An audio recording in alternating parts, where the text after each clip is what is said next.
Hi guys, welcome back to Matt's Demon World, and today we are back on Shamrock Valley. So let's start where we left off. So we've just slept, brand new day. As you can see, weather is alright at the moment, but it's gonna get worse. So it's about 8 o'clock in the morning, so we're gonna jump on into the Forge, fire up. And let's start feeding the cow. Let's start shut that gate as well. Don't know why that's open. Alright, anyway, let's spin this around here and get this all set up. So hope you guys are alright.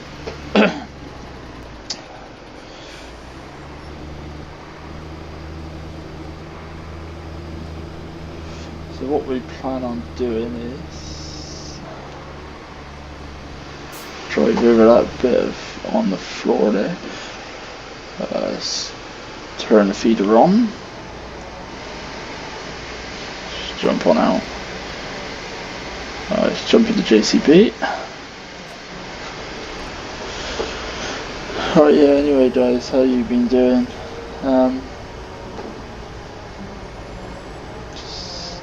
This episode, it's gonna be around about the same amount of time as the last, but it'd be based solely around things that we can do whilst the weather is pretty bad. Because as you know, weather can affect everything that happens around the yard. So it's gonna be basically clearing out cow sheds, feeding them, giving them water, all the normal.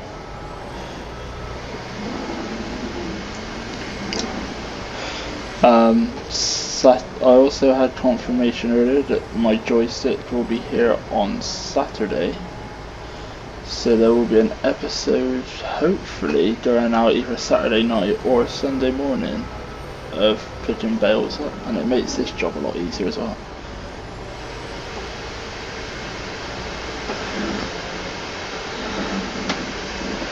There will also be a live stream of Call of Duty, I believe, coming out at some point this weekend.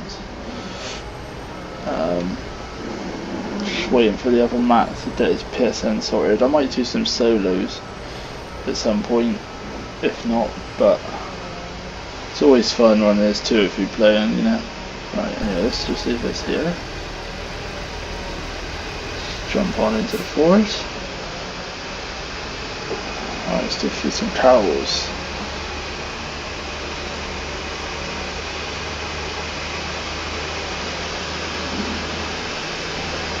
This little tractor's good on this sort of job, so you can get around tight places, but we need to open that gate.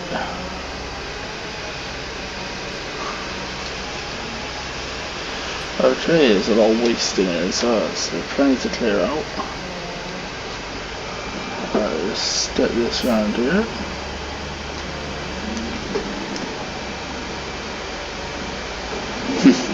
Typical.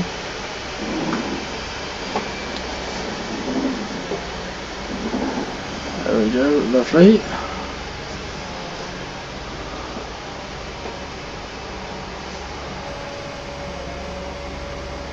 Start giving food.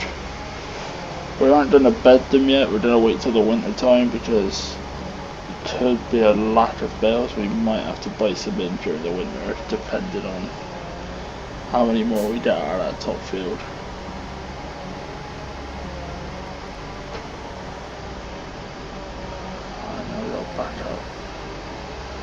Basically guys, I try not to open that door because the cows tend to come in this area. You know, we don't want them in this area. It's off limits to cows, as they say. I think I did a little bit too close actually to that little side there. So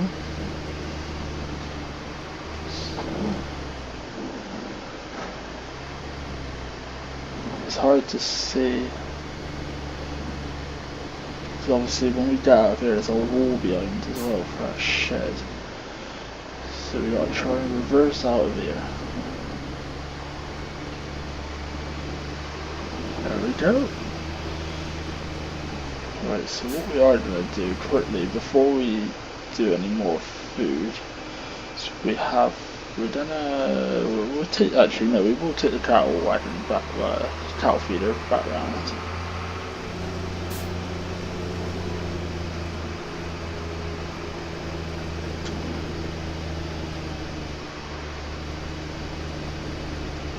Just what we do need to do is I'll just swing it in here for now. Put a nose in here. Turn it off. Right, we'll jump in this. As you can see, guys, is that silage pile may have seemed a lot, so that was full right to the front, literally. It was overflowing at the front. Currently, it isn't a lot in, well, you know, we've cleared one whole section of it basically already. So, it's going to be quite tough, really, when I come to think of it over the time. So I might get some silage bales in before the winter comes. Just round bales, get contractor in to wrap the bales. I don't own a wrapper.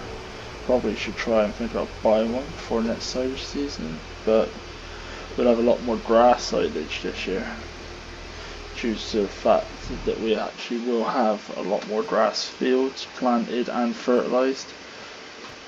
But yeah, we got to deal with what we had this year. We had flooding and that around this yard, so we've managed to get on by, but you know, needs to be better really. Next year will be better. Let the winter go and start fertilising, then slurry out and that, and you know, it'll be fine. You know the crack. Alright.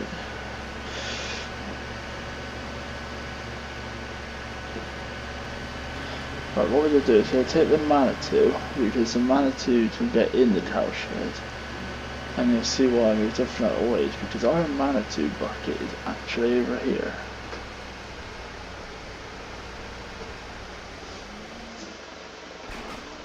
Lovely.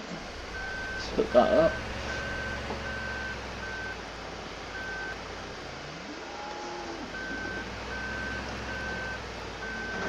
Must shut this gate as well in a second. But we'll keep it open for now, because I mean I've got to take the grass around there anyway.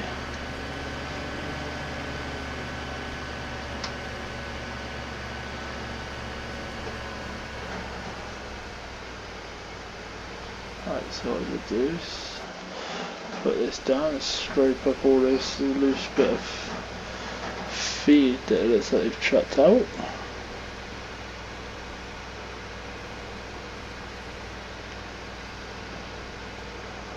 And we're going to chuck this in.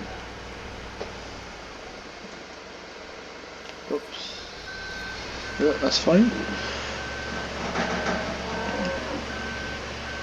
See in the little mirror there in the rear view. Unfortunately, we can't see that fence apparently. Apparently we clicked it. Don't see how, but we did.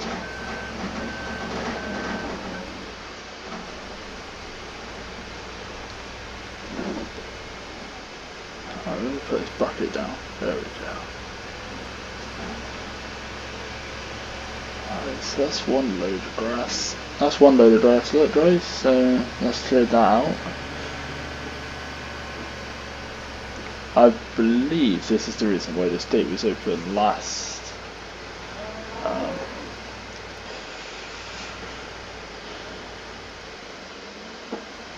Why it was open in the first place, but I believe when I was on multiplayer, the other map may have never shut it, or I never shut it, who knows. It's been open a while. Cows don't seem to have come through it, which is good, so at the end of the day, not having to clean up the yard at the same time. So that would be a nightmare, wouldn't it? Alright, anyway, let's get this down this side.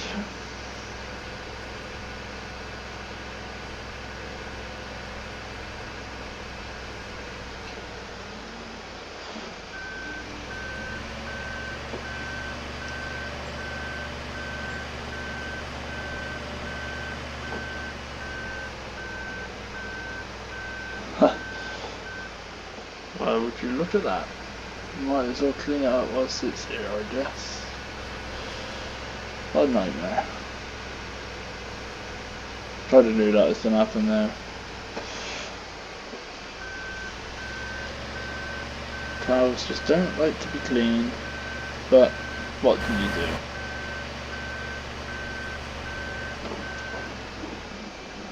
Apart from clean them out. Whilst the weather takes a turn for the worse, we may this afternoon, depending on what gets done, we may get the old tar up topper, which is basically almost like a double chop Forage Harvester, but without the pipe. And basically all we use that is to top the stubble of, you know, stubble fields, so like the wheat, the barley, the maize, mainly the rapeseed as well, you know, since the oilseed rape does have some pretty big stubble, and it makes it a lot easier to plough in. So that's what we might get and do, because obviously the bales need to be picked up, but like I said in the previous episode, I'm not going to pick that up until the joystick is sorted. Just have personal preference, but you know, half the field still does need to be baled, but I can't do that in the rain, so I'll damage a bucket straight away. So yeah, I think that's what we might do. Probably won't happen in this episode. That'll probably be in the next. This is basically just a little insight to what goes on in the morning on a farm, you know. Not everyone sees this side. I think we may just knock the wall, but nothing to damage anything, so.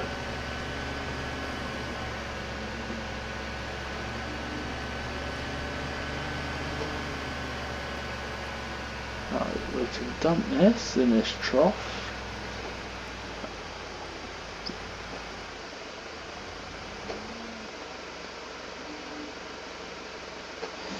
Nice, right. What we're going to do now, take this, go out of the field. We're going to shut that gate now. Shut this gate for purpose. Oh, don't know what happened there.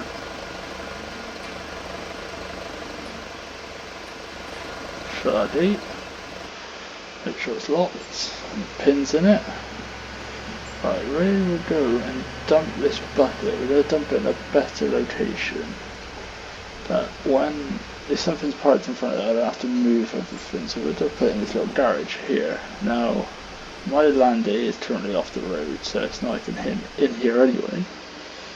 But I don't even remember parking it in here when it was in here. So, and if you're wondering why I'm taking that off, is because I generally just keep that bucket on for duties like muck spreading and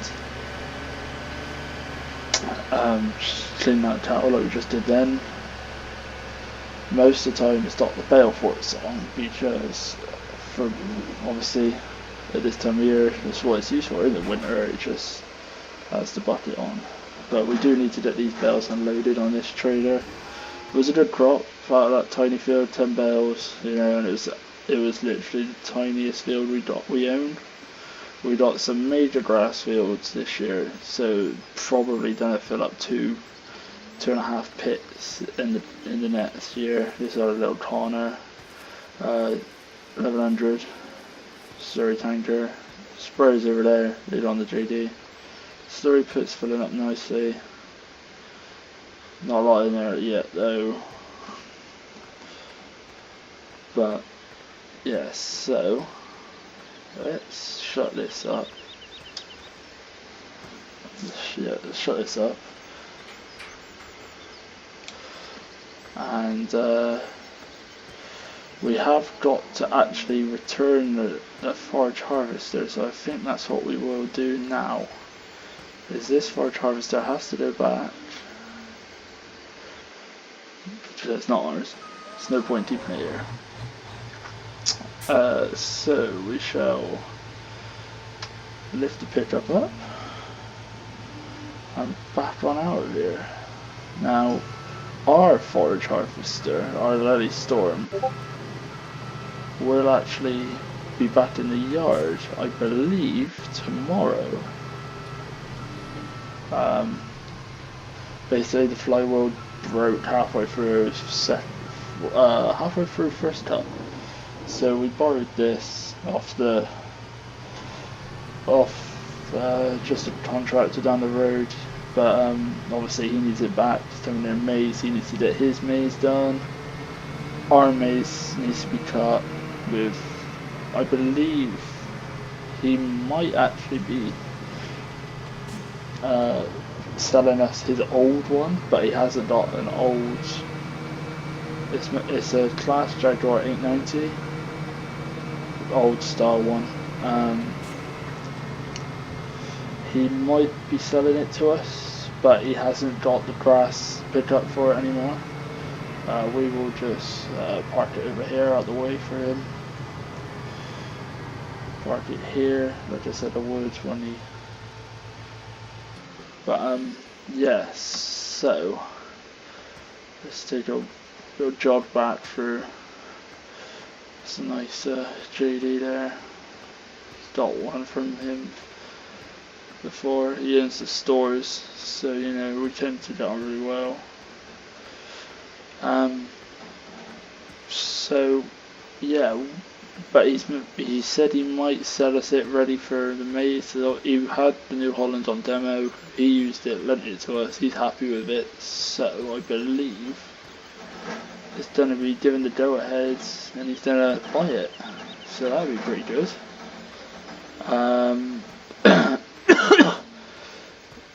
So yeah, that would be good. So what we're gonna do now is we're gonna jump in this JD,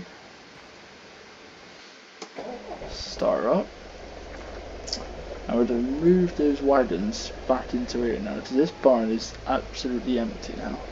The combine sits over there, that door doesn't open, that drive-in door is actually bust, so that doesn't open anymore, so we generally park things in long ways there.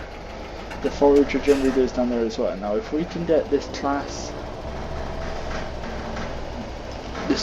Jaguar 1890 with the maize header, it makes it a lot cheaper for me in the long run to get the maize in, because then we don't need to get him to come in, so obviously we have to pay a contracting fee and stuff like that. So alright, let's put that up. So by having our own, if he sells us his old one, that means that we've got less funds coming out in the long run. But the one thing that we do that I know for a fact is that the trailed forager won't be going anywhere. The Lily Storm is new to the farm. We've had it from new. It's only had literally the one problem that it's had this year. And unfortunately that was the setback for this year. But we haven't got the necessary tractors or nothing. See how close that is to that battle. We haven't got the necessary tractors to run a self-propelled throughout the side of the season. You know, you have to have two tractors, whereas when we have trailed, just one driver and one on the forager, which is always me. I'm the most experienced on the forager, and then the other Matt, he comes in, gets on the wagons in 7810. You know, we do it old school way. Old store is the best store, as they say. But yes, so the Lily Storm won't be going anywhere. even if we do get this charger 890, I'm sure, you know, getting the Class P 380 to go on the front for brass wouldn't be that expensive, you know. But again, are we gonna make that money back? No, probably not. I mean, we could probably sell the Lily Storm to get the funds for it, but again, then gonna have to have 2 tractor drivers and me on the forager. You know, we might as well not bother. You know, we'll sell all. Set this trailer in line. There we go. How to. Then we know we're at the back of the wall. Then, right. Just part this tractor back out of the way, actually. Yeah. So generally the header sits where this tractor is, but it ain't doesn't matter. That's parking here. So yeah, so 890s on the cards. If we do get it, it'll probably have a small, you know, Class Orbis 360 or something like that. You know, it's only a small header, but it'd be good enough for us. But yeah, I don't see any reason to buy or replace the Early Storm. It's just not happening. I've grown up using trail foragers all my life IRL, so in game not going to change. The sprayer, however, during last year was just seeding, the arm on the left hand side I believe hit a gate post. That's my fault, you know, I wasn't concentrating, but that's something that's got to be fixed in the winter. That can come in the workshop. Just carting there at the moment, fixing it for a mate. But yeah, so that's kind of all the morning duties done and things I wanted to do. And you know, it's 10 o'clock. We'll go for breakfast. So yeah, so I hope you guys enjoyed. If you did, leave a like and subscribe. Remember to hit the bell for the notifications, and I'll see you in the next one. Bye guys.